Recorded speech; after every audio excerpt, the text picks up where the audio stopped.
जय हिंद दोस्तों, स्वागत है आप लोग का ग्लीफुल स्टडी में। आज हम लोग एक और आरटीआई कॉपी का एनालिसिस करेंगे और इसमें समझेंगे कि कौन कौन सी गलतियां जिनको हम लोग इग्नोर करते तो और भी अच्छा मार्क्स आ सकता था, और इस कॉपी में ऐसा क्या खास बात लिखा गया है जिसके कारण एक अच्छा मार्क्स मिला है। सबसे पहले मैं परिचय करा दूं जिनका ये कॉपी है। ये हैं सुनील खाटी, जिनका कॉपी है और इन्होंने आरटीआई के थ्रू मंगा कर ये कॉपी हमसे शेयर किया था टेलीग्राम पर। ठीक है, तो अगर आपके पास भी कोई आरटीआई कॉपी है तो आप हमसे शेयर करें, हम लोग उस पर वीडियो बनाकर आपका जितना भी गलती होगा उसको बताएंगे और जो आपकी अच्छाइयाँ होंगी वो अपने दर्शकों को दिखाएंगे। ठीक है, तो अब बाकी जो जानकारियाँ आपकी हैं वो हम सब लोग हाइड कर देंगे। ठीक है, तो आपको उसकी चिंता नहीं करनी है। और अगर फिर भी आपको लगता है कि आपको अपनी निजी जानकारियाँ नहीं शेयर करनी है, आपको तो भय है, तो आप खुद भी उसको एडिट करके भेज सकते हैं। और एडिट करने का तरीका मैंने वीडियो में बताया है, एक वीडियो में पीडीएफ को कैसे एडिट करते हैं आप उसको देख लीजिए। ठीक है, चलिए फिलहाल आते हैं इनका एक अच्छा मार्क्स जो है उसको दिखाता हूँ आपको। देखिए 44 नंबर मिले हैं। आखिर क्या खास बात इन्होंने लिखा है जो इनको 44 मार्क्स मिले हैं 50 में। ठीक है, 50 में 44 मार्क्स ये कम मार्क्स नहीं है, काफ़ी बढ़िया मार्क्स है। और ये कैसे मिल सकता है आपको दिखाऊंगा पूरा। इस बार बता दूं कि 25 + 25 दो भागों में बट चुका है, यानी कि 25 का लेटर लिखना होगा और 25 का ऐसे लिखना होगा। ठीक है, तो लेटर तो काफ़ी इजी होता है, लेकिन ऐसे वाला भाग जो है थोड़ा सा कठिन होता है, उस पर आपको ज़्यादा प्रैक्टिस करने की ज़रूरत है। तो रेगुलर क्लास ज्वाइन करिए। ठीक है, आपके लिए बहुत सारी सुविधाएं हम लोग स्टार्ट किए हैं। तो चलिए अब शुरुआत करते हैं इनकी कॉपी की, क्या इन्होंने लिखा था। अगर इनकी बात करूं तो देखिए इन्होंने क्या लिखा है। जब इन्होंने कॉपी मंगाया है तो इसमें इनको खुद ही अटैच किया हुआ ये आंसर मिला है, यानी कि ऑफिशियल क्वेश्चंस मिले हैं। और हम बहुत सारे लोगों ने, ठीक है, बहुत सारे लोगों ने आरटीआई लगाया था लेकिन किसी को नहीं देते हैं, इनको दे दिया गया है। और काफ़ी अच्छी बात है, ऑफिशियल क्वेश्चंस हैं, आप देख सकते हैं। और अगर आपको ये पूरा ऑफिशियल क्वेश्चन चाहिए तो आप हमारे वेबसाइट से डाउनलोड भी कर सकते हैं, और इस पर वीडियो भी हमने बनाया है पूरा हिंदी और इंग्लिश में, तो आप इसको पूरा देख सकते हैं। चलिए अब आते हैं इनके लेटर में। देखिए इनका लेटर है ई नंबर। ठीक है, अथवा का ई नंबर। पहले हम लोग समझ लेते हैं कि क्वेश्चन क्या था। ओके, क्वेश्चन था, शॉर्ट में बता देता हूँ। क्वेश्चन था कि पासबुक खो गया है और आपको स्टेट बैंक का जो प्रबंधक है यानी कि मैनेजर है उनको पत्र लिखना था। चलिए देखिए इन्होंने क्या लिखा है। प्रकाश यानी कि अपना नाम लिख दिया है। नाम पहले लिखना ठीक नहीं है और उसको नहीं भी लिख सकते हैं, हालांकि लिख दिए तो गलत नहीं है। और उसके बाद पहले आपको एड्रेस लिखना चाहिए। ठीक है, एड्रेस इन्होंने लिख दिया है जैसा होना चाहिए। फिर डेट दिया है, जिस डेट को एग्ज़ाम था 22 मई 2022 को एग्ज़ाम था तो इन्होंने वही डेट दिया है। उसके बाद फिर देखिए सेवा में बैंक शाखा प्रबंधक भारतीय state bank of India, Karol Bagh, Nai Delhi, और पिन कोड। तो जैसा फॉर्मेट होता है इन्होंने वैसा ही लिखा है, काफ़ी बढ़िया है। देखिए और एक चीज़ यहाँ पे देखिए कि विषय क्या लिखा है इन्होंने, नई बैंक पासबुक प्राप्ति के संदर्भ में। ठीक है, फिर उसके बाद इन्होंने क्या लिखा है, महोदय या महोदया। तो हम लोग पिछले साल जो प्रैक्टिस करवा रहे थे उसमें आपको ऐसे क्वेश्चन देते थे और प्रैक्टिस भी कराए थे कि आपको जब जानकारी ना हो, जिसको आप लिख रहे हैं उसके बारे में अगर जानकारी ना हो कि वो मेल है या फीमेल है, तो आपको दोनों ही यूज करना चाहिए। तो देखिए बैंक प्रबंधक, यहाँ से पता नहीं चल रहा है कि ये व्यक्ति मेल है या फिर फीमेल है, तो फिर हम लोग क्या करेंगे, दोनों के लिए ही यहाँ पे लिख देंगे महोदय या महोदया। आप जो भी हैं एक ले लीजिए। ठीक है, दोनों में से कोई एक एक्सेप्ट कर लीजिए। अब इसके बाद देखिए इन्होंने क्या लिखा है, एक शब्द का स्पेस दिया है। तो हम लोग क्या जानते हैं कि एक शब्द का स्पेस देकर भी लिख सकते हैं या फिर पूरा बाईं तरफ से भी लिख सकते हैं। ठीक है, तो बेस्ट दोनों ही है जो आप लिखना चाहें। अब देखिए, मैं प्रकाश लोधी कॉलोनी नई दिल्ली का निवासी हूँ। ठीक है, यहाँ पे निवासी हूँ तथा आपकी करोल बाग स्थित भारतीय स्टेट बैंक ऑफ इंडिया का पिछले 4 वर्षों से नियमित ग्राहक हूँ। तो यहाँ पे सबसे पहले मैं आपको दिखा देता हूँ कि इनको एग्जामिनर ने लिखा क्या है। यहाँ पे कुछ रिमार्क दिया है, उसको देख लेते हैं। देखिए 44 मार्क्स तो दिए ही हैं, साथ साथ लिखा है उत्तम पत्र विषयानुसार बहुत ही अच्छा लिखा गया है। यानी कि एग्जामिनर ने इनकी तारीफ़ की है कि आपने बहुत बढ़िया लिखा है, और तारीफ़ हम लोगों को भी करनी चाहिए क्योंकि इन्होंने वास्तव में अच्छा लिखा है। अब आते हैं कि इन्होंने क्या क्या खास बात लिखा है, और थोड़ा बहुत इनका जो मिस्टेक्स है वो भी मैं यहाँ पे बता दूंगा। आप लोग सोचेंगे कि एग्जामिनर ने उतना ज्ञान नहीं दिया जितना आप दे रहे हैं, लेकिन मेरा ज्ञान देना ज़रूरी है क्योंकि आपके आगे आने वाले एग्ज़ाम में गलती ये ना हो, इसलिए ज़रूरी है। देखिए इनका गलती पहले थोड़ा बहुत बता दूंगा, ठीक है। देखिए इन्होंने बता दिया कि मैं निवासी हूं तथा आपकी करोल बाग स्थित भारतीय स्टेट बैंक ऑफ इंडिया का पिछले 4 वर्षों से नियमित ग्राहक हूं। यहाँ तक इन्होंने ठीक लिखा है, केवल एक गलती हुआ है कि यहाँ पे इन्होंने पूर्ण विराम दे दिया है, तथा, लेकिन, परंतु ये सब जब चलता है ना तो उसमें पूर्ण विराम नहीं लगते हैं क्योंकि ये लिंकेज वर्ड हैं। आपने ग्रामर पढ़ा होगा तो उसमें लिंकेज वर्ड जो मिलता है वो ये सब हैं, तो लिंकेज वर्ड के बीच में फुल स्टॉप नहीं आता है, ठीक है। चलिए, अब एक लाइन का इन्होंने स्पेस नहीं दिया, दे सकते हैं, वो भी अच्छा होता है, और नहीं दिए तो भी दिक्कत नहीं है, लेकिन फिर भी दे देना चाहिए, ओके। चलिए, अब देखिए उपरोक्त विषयार्थ में अपनी बचत खाता पासबुक संदर्भ में पत्र लिख रहा हूँ। यहाँ पे इन्होंने जो हिंदी शब्द प्रयोग किए हैं ना, ये काफ़ी बढ़िया है, और अगर आप लोग भी कर सकते हैं तो अच्छा है। मैं बार बार कहता हूँ कि हिंदी शब्दों का जितना प्रयोग करेंगे उतना एग्जामिनर अगर ये सब विषय पढ़ रहा है तो उसको ये सब काफ़ी अच्छे लगेंगे और मार्क्स देने में फिर वो पीछे नहीं हटेगा।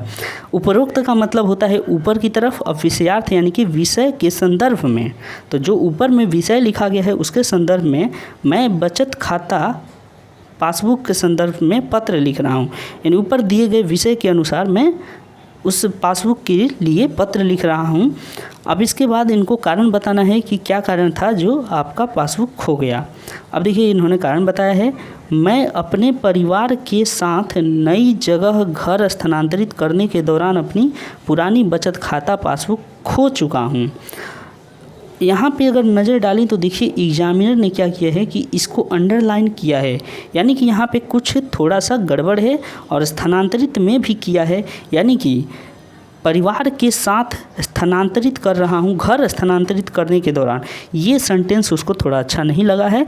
तो यहाँ पे परिवार जो लिखे हैं इसको हटा देते, तो ऐसे पढ़ते अगर कि मैं अपना घर स्थानांतरित करने के दौरान अपनी पुरानी बचत खाता पासबुक खो चुका हूं, तो ये थोड़ा सा अच्छा लगता, इसीलिए एग्जामिनर ने यहाँ पे क्या किया, अंडरलाइन किया है।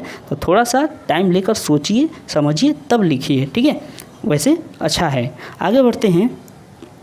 मैं अपनी प्रत्येक महत्वपूर्ण चीज़ों के लिए जागरूक हूँ, लेकिन पता नहीं पासबुक खोने की गलती मुझसे कैसे हो गई। काफ़ी बढ़िया लिखा है, ये प्रैक्टिकल वर्ड इन्होंने लिखा है, प्रैक्टिकल लाइन लिखा है जो हम लोग बोलते हैं। पत्र ऐसा लिखिए जैसा कि आप सामने वाले से बात कर रहे हैं, ठीक है, और इन्होंने काफ़ी अच्छा इसको दर्शाया है, ठीक है, इसीलिए इनको मार्क्स भी अच्छा मिला है। चलिए, अब इन्होंने बता दिया अपना कारण।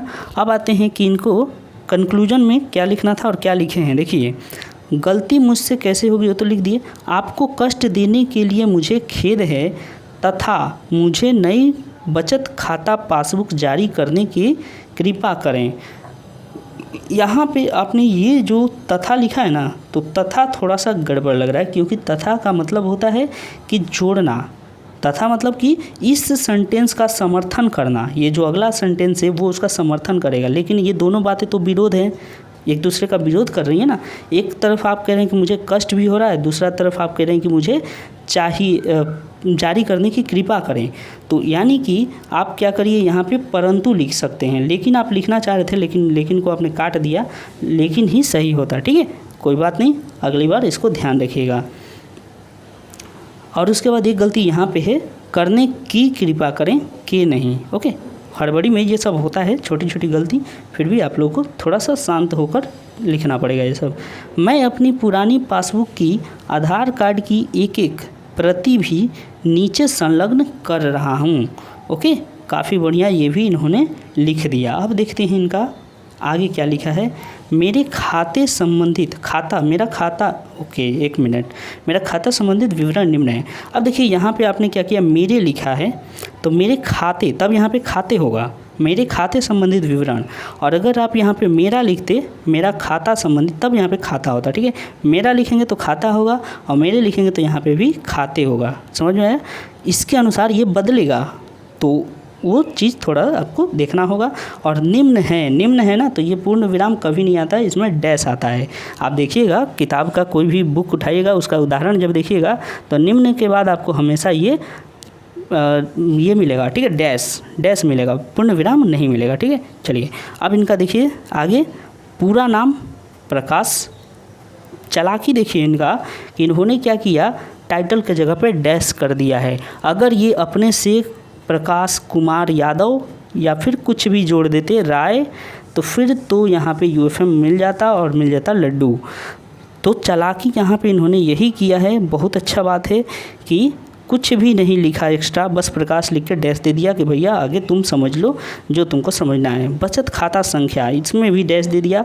वेल एंड गुड, बहुत अच्छा लिखा इन्होंने। मोबाइल नंबर नहीं दिए, हमको ज़रूरत ही नहीं है। जैसा कि मैंने बताया था ये पिछली साल कि आपके पास कुछ नहीं है तो डैश दे दीजिए, डॉट डॉट डॉट मैंने बताया था पिछले साल कि आप डॉट डॉट देख के छोड़ दीजिए। कई लोग बोल रहे थे कि XX लिख दें, क्यों लिखे भाई, अपने से नहीं, कुछ नहीं लिखना है। XX गलत नहीं है फिर भी नहीं लिखें, ठीक है। एग्जामिनर उसको भी यूएफएम के तहत काउंट कर सकता है, ध्यान रखें इस बात का। अब देखिए इन्होंने क्या लिखा, विषयार्थ समस्या के इसके बाद इन्होंने क्या लिखा है, जल्द निवारण हेतु, ठीक है, ये काटा हुआ है। विषयार्थ समस्या के जल्द निवारण हेतु मैं आपका बहुत बहुत आभारी रहूँगा। और इन्होंने ये देखिए गाना वाला चीज़ यहाँ पे कॉपी कर लिया। बहुत बहुत है, 2 बार लिख दीजिए, ऐसे 2 लिखे हैं ये ठीक नहीं है, बहुत बहुत 2 बार लिख दीजिए, ठीक है। चलिए ये 2 जो है रिपीट इन्होंने, मैंने मेहनत बचाने के लिए इन्होंने क्या किया, शॉर्ट में लिख दिया। आभारी रहूँगा, लेकिन शॉर्ट नहीं चलेगा, ठीक है। जो लोग इंग्लिश में लिखेंगे अब वो BCZ लिख देंगे तो एग्जामिनर भले जानता होगा कि इसका मतलब बिकॉज होता है, पर वो मार्क्स नहीं देगा, काट ही लेगा, ठीक है। तो इसलिए थोड़ा सा चालाकी आप लोग ना करें। आगे बढ़ते हैं। धन्यवाद, ठीक है। उसके बाद क्या लिखे हैं, धन्यवाद, बहुत अच्छा। भवदीय प्रकाश, हस्ताक्षर, वाह। तो इन्होंने अच्छा एक लेटर लिखा है। इस तरीके से आपको भी इस तरीके से लिखना चाहिए। हस्ताक्षर ठीक है, आप अगर देना चाहें तो ये भी दे सकते हैं। और हम लोग जनरली कहाँ तक, यहाँ तक लिखते हैं, प्रकाश तक, ठीक है। अब इनका 44 मार्क्स मिला है, तो आप समझ गए होंगे कि किस तरीके से चालाकी से लेटर लिखने पर आपको इतने अच्छे मार्क्स मिल सकते हैं। तो आपको कहूँगा कि आप जो भी लिखें सावधान होकर लिखें, थोड़ा सोच समझ कर लिखें और फॉर्मेट देख कर लिखें। देखिए इन्होंने कितना अच्छा फॉर्मेट फॉलो किया है और कितना अच्छा लिखा है। तो ये कॉपी आप लोगों को RTI की कॉपी है, तो आप लोग को वेबसाइट से मिल जाएगी। आप लोग PDF के रूप में इसको डाउनलोड कर लीजिएगा और प्रैक्टिस करिएगा इस कॉपी के हिसाब से। और बाकी भी मैं जो भी कॉपी अपलोड करता हूँ, जो भी वीडियो अपलोड करता हूँ, उसको भी आप देखते रहिए, ताकि वहाँ से आपको नई नई चीज़ें सीखने को मिलेंगी। तो चलिए मिलेंगे अगले वीडियो में, तब तक के लिए अपना ख्याल रखें। Thank you.